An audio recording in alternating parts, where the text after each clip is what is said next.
ओम। योग यात्रा की आज की कड़ी में हम बड़े बुजुर्ग सीनियर सिटीजन का भोजन कैसा हो उस पर हम बात करेंगे। अभी का जो समय है, उम्र बढ़ने पर लोगों का पाचन शक्ति कमज़ोर हो जाता है और लोग बीमार रहने लगते हैं।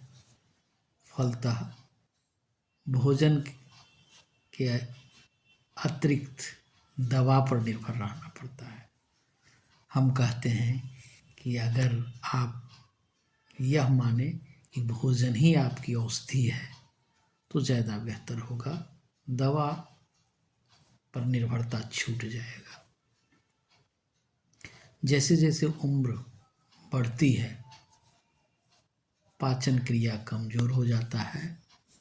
पाचन क्रिया कमज़ोर होने का कारण मुख्य रूप से आयुर्वेद के अनुसार डाइजेस्टिव फायर का कमज़ोर होना है, पाचक अग्नि जिसे कहते हैं।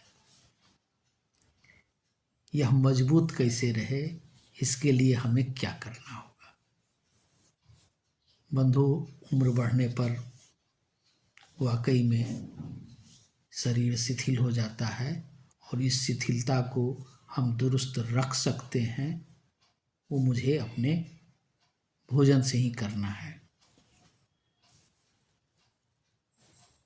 सबसे पहले सुबह अगर आप चाय छोड़ दें तो ज़्यादा अच्छा होगा।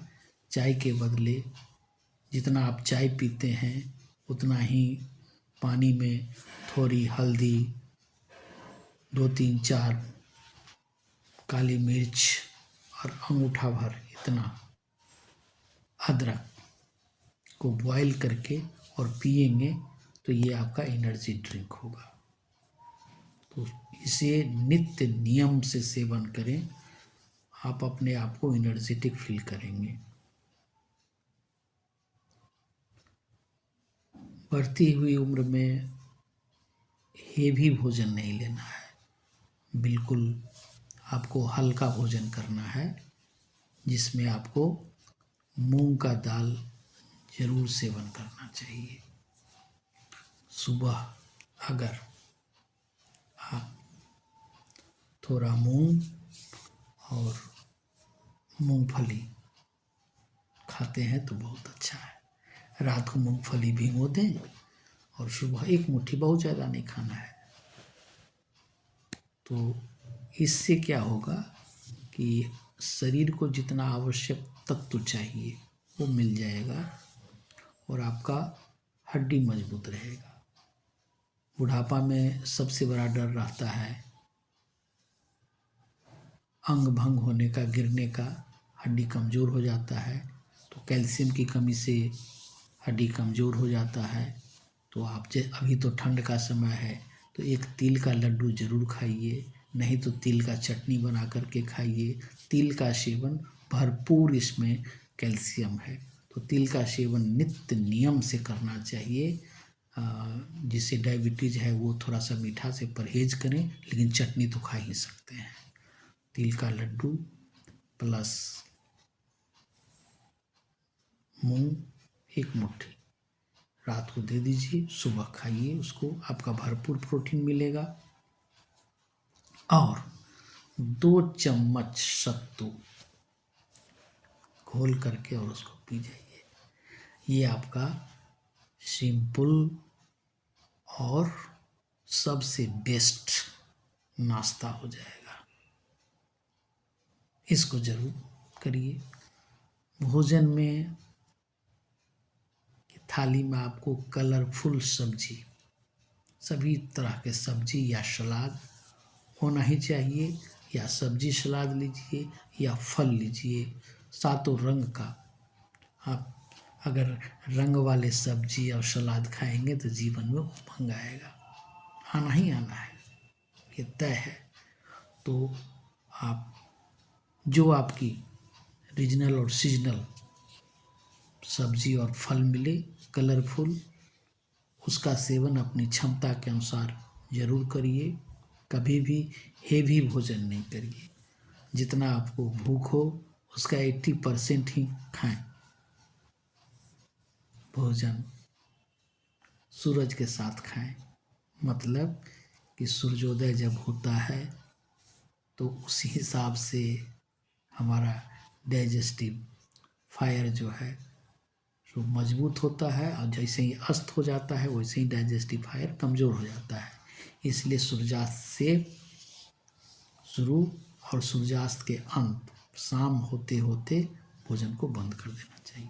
इसका मतलब ये नहीं कि दिन भर खाते रहना है यानी कि आप अपना नाश्ता 2 बजे के आसपास हल्का भोजन, और शाम को 6 से 7 के बीच में भोजन कर लीजिए। दाल कभी भी गाढ़ा नहीं खाना चाहिए, हमेशा ही पतली, और सबसे बेस्ट हो मूंग का दाल सुपाच्य होता है, आप उसका सेवन करें।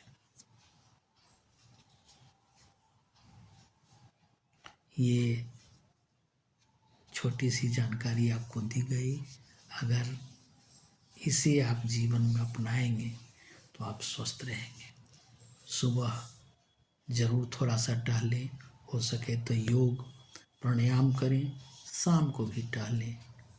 अगर ये सादा जीवन और उच्च विचार रखेंगे तो आपका जीवन वाकई में सुखमय होगा। और भोजन को हमेशा हंसी खुशी मनोभाव से खाना चाहिए। कभी भी जो भी सामने आए उसके संबंध में नकारात्मक भाव नहीं लेना चाहिए कि इसको खाने से मेरा तबीयत खराब हो जाएगा। खुश होकर के, प्रसन्न होकर के भोजन करना चाहिए। परमात्मा का दिया हुआ देन है। आप प्रसाद के रूप में अगर खाएंगे निश्चित रूप से वह पचेगा। आप स्वस्थ रहें, मस्त रहें। अगर पहली बार मेरे चैनल पर आए हैं तो आचार्य विजय योगा जरूर सब्सक्राइब करिए। और ख़ास करके हम सीनियर लोग को कहेंगे कि आप भोजन और दिनचर्या इस हिसाब से करेंगे, जरूर स्वस्थ रहेंगे। ओम शांति।